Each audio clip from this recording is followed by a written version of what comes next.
All right, we are live. What's up, Fixed World? We are at the Sports Chiro Chat Show, and we've got an amazing group of guests for y'all today. We've got Olympian Tim Schrijver. Tim, what's up, buddy?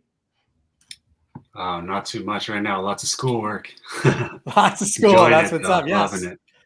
And speaking of school, we've got my longtime friend, Southern California University of Health Sciences President, Dr. John Scaringe. John, great to see you, man.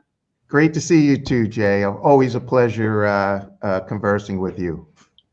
Absolutely. So, John, we're gonna get started with you. We've known each other a really long time. I think I met you back in 1993 at the ACA Sports Council Conference, the convention in Santa Barbara, California. That was my first time meeting you and other sports chiropractic legends.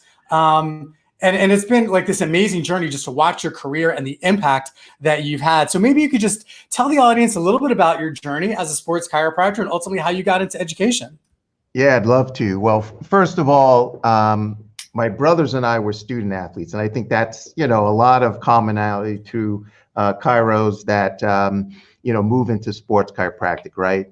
The love of the sports, maybe being an athlete. I went to chiropractic, college to work with athletes. That was the whole idea. But we went to chiropractors as athletes, my brothers and I. So whenever we got injured, that's who we went to. I went on to be a health and kinesiology major in undergrad. I taught and coached high school for about 3 years, where I said, hey, I want to, do something a little bit different here. I was kind of like the defunct athletic trainer there, right, at the high school, because we didn't have any. Went to chiropractic college in New York Chiropractic College to work with athletes. The value of team-based care from the sports medicine teams that I worked with for 5 years in New York. Wow. Developed a reputation in sports medicine and moved to California and became faculty at the Los Angeles College of Chiropractic. Now, when was that, John? When was that? What year was that? That was 1991. Wow. When Okay. I moved there. For me. And I have been involved in all aspects of really chiropractic sports medicine. The American Chiropractic Association Sports Council, the American Chiropractic Board of Sports Physicians, FIX, of course. I served as president for the ACB SP when we developed the diplomate program and first written and practical exams. I led teams to Egypt Wow. for the African Track and Field Championships, and then the following year for the All African Games, and represented FIX at the Barcelona Sports Medicine Conference right before the Barcelona Olympics. So I've been involved in a lot of the sports chiropractic organizations, and I took the typical academic affairs route from faculty to department chair to director of the health centers to dean of the chiropractic program, vice president of academic affairs, and now I'm celebrating my 30th anniversary this April at the university, Awesome. and I've been serving as president for 12 years. That is phenomenal. So, You've done an amazing job. Hey, for the audience out there that has yet to work in international games, can you maybe share like one of your most memorable experiences? Like, what were some of those experiences that really stood out for you? well, there was one experience where there was all of us in the team. There must have been about maybe 3 of us, and we were at the All African Games, and it was I think the marathon, where there was just the dramatic, like as somebody came across the finish line, they're like dying, and they're all on the field, but this one person looked like they were suffering from dehydration, and they had such bad abdominal pain. Well, we ended up assessing the individual, looked at the psoas was like really going out, and the secondary type of survey. So, somebody was working on that, like person like jumped up, and then the 3 of us are like walking back to our the sports medicine camp, and we're like the the Ghostbusters or something, or like walking like, hey, we're hot stuff. So that was like the best, because I love that. before like all these people, and like we did this miracle, so it was great. That's amazing. I love it. I love it. See, miracles happen every day in sports chiropractic, right? Yeah, it really does. They really do. That's awesome. So, John, before we get to Tim, just one other question I have for you. Like, what is your personal motto in life? Oh, wow. Personal motto in life. Well, there's a couple things. I think one thing I live it, and I try to inspire everyone on campus is, to treat everybody with respect and dignity. That's one thing that I don't care where we're at, who we're talking about, what the beefs are with friction. Always take the high road and treat people with respect and dignity. And I think that's something that has been evident in how we treat people at SCU. That's awesome. And I've lived that with you, so I appreciate that very much.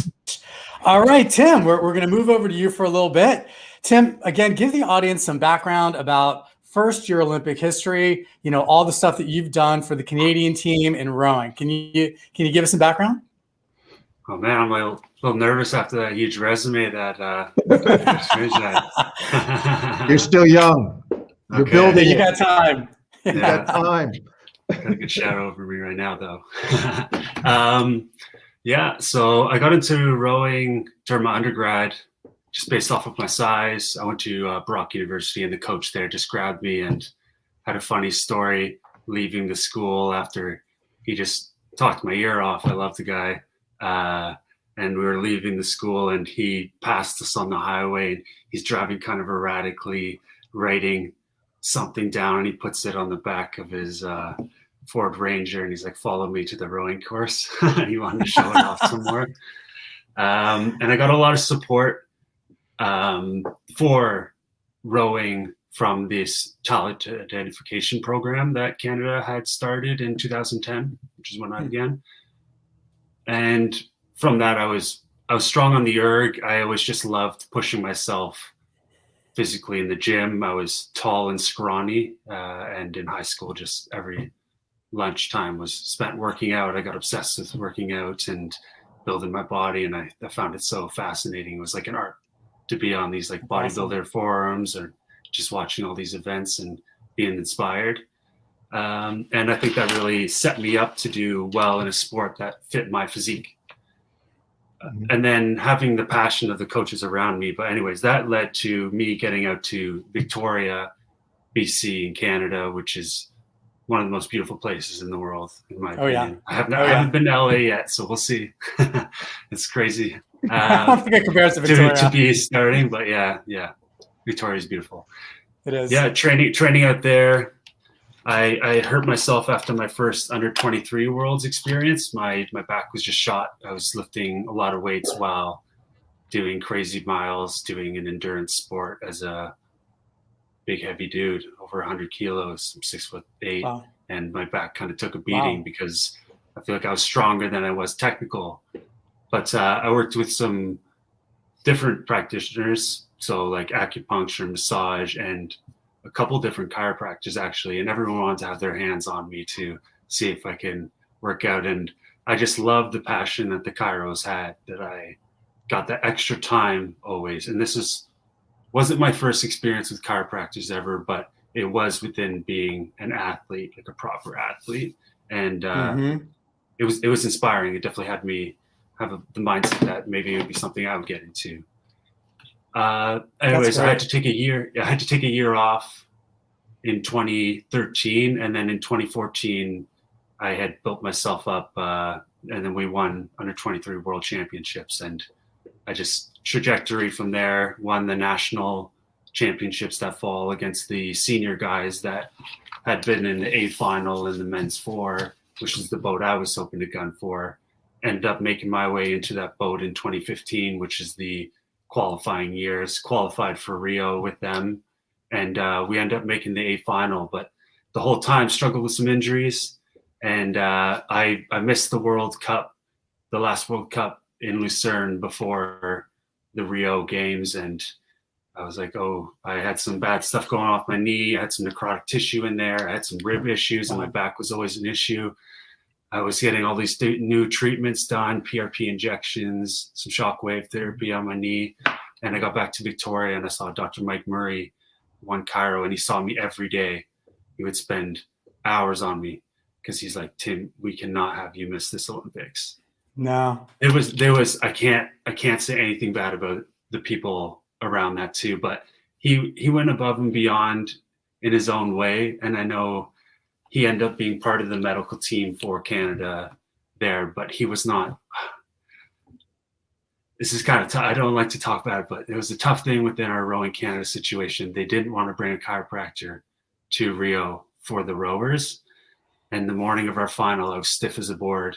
And I was like, I just wish Mike Murray was here because he just helped me out so much.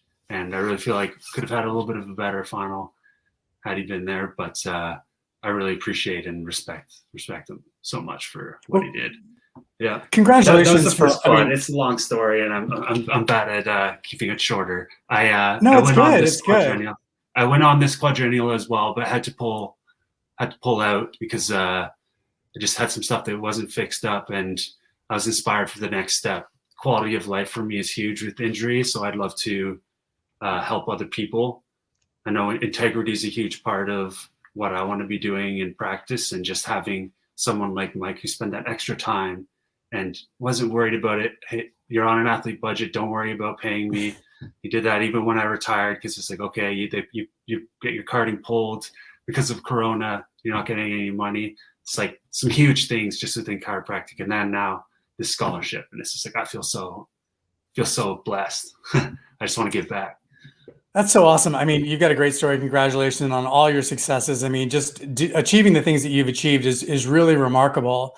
And I think your story is very important to the sports and the athletic world, because the notion that there was a need for chiropractic care and that you didn't have that available to you is one of the reasons why the World Olympian Scholarship Program exists, because we can bring Olympians into the chiropractic profession where they can share the best of both worlds and really get that message out there so that more athletes have access to the care that we deliver, so they can not only heal from their injuries, but hopefully function at the highest possible athletic level. And I want to turn to John really quick. John, you've been part of this program for a really long time, supported it for a very long time. What are your thoughts on the importance of this program? Oh, well, I wouldn't have stepped up if I didn't and took advantage of my influence, as a president of an institution that has a chiropractic program that we pride ourselves in the sports medicine reputation we have. And we want to keep striving to be leaders in that, and part of that is making sure that we give an opportunity to young athletes that want to become chiropractors and enjoy the success and the joy that we did, right? Coming through. I've been part of, chiropractic sports medicine as a practitioner, educator. I served on many organizations, and it's just a natural extension of those values to do what I can to support, to benefit from this great profession, for others to benefit. It's awesome, and we really appreciate it. Tim, when you decided, like, okay, I'm getting on to the next stage of my life, my career, can you walk us through kind of the thought process? Like, what were you thinking about? What other career options were you thinking about? Or was it, hey, I want to be a chiropractor, and that's my goal, and I'm going to achieve it?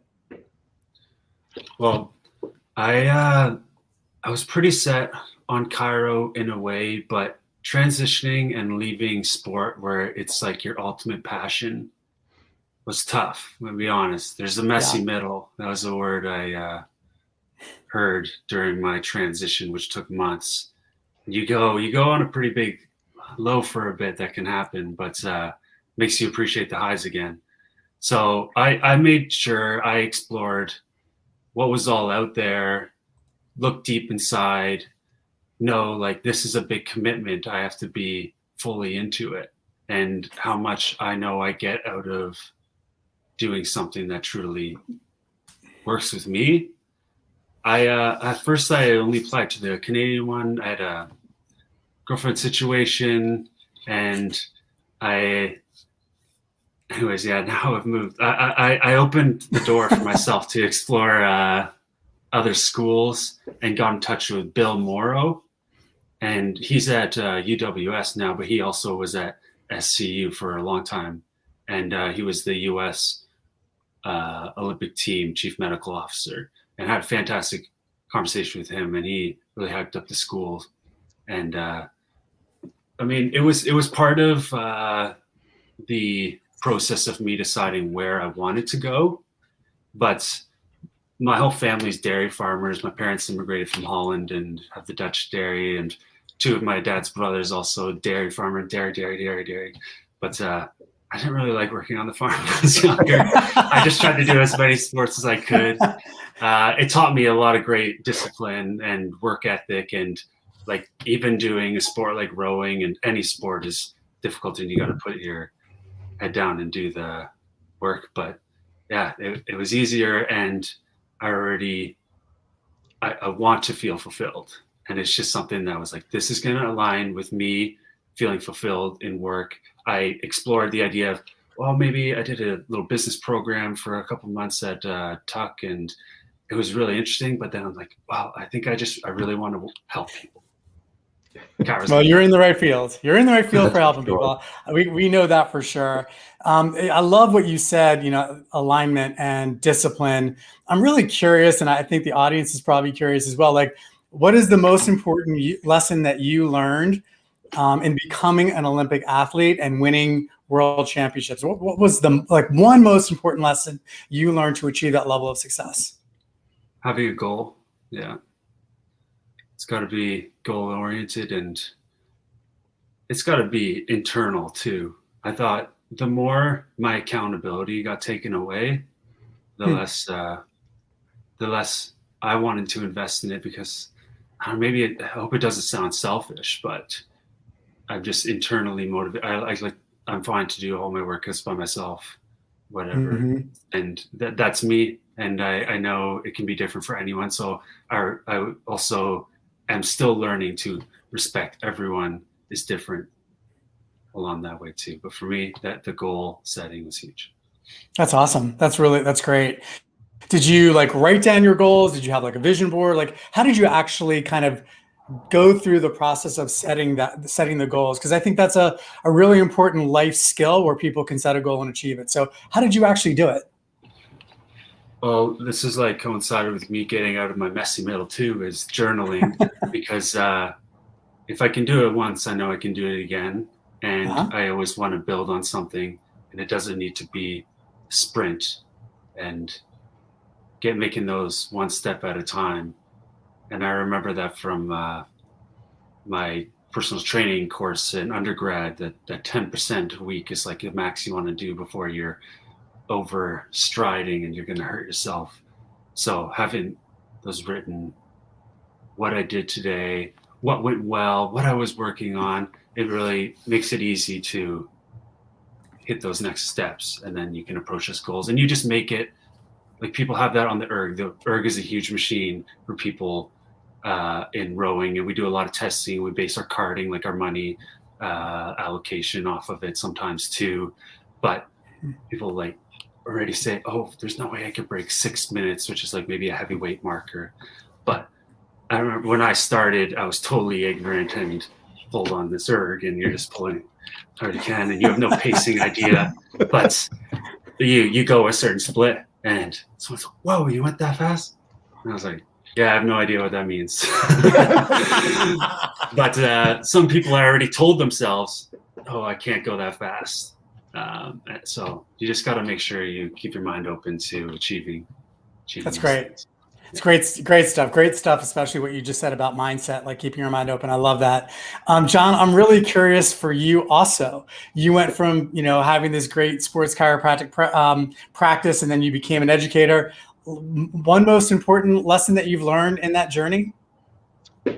Well, I guess a little bit of knowledge is dangerous. Like, you know, and you don't know what you're getting into or the challenges. So you just go, you know, speed ahead and figure things out as you go along. But, you know, I'm not a journal guy. I'm like, you know, my doctorate in education, we had to write journals, right? And I just hated that. So I'm not one of those guys, but I'm very goal oriented, you know, being the athlete before and just taking on a challenge.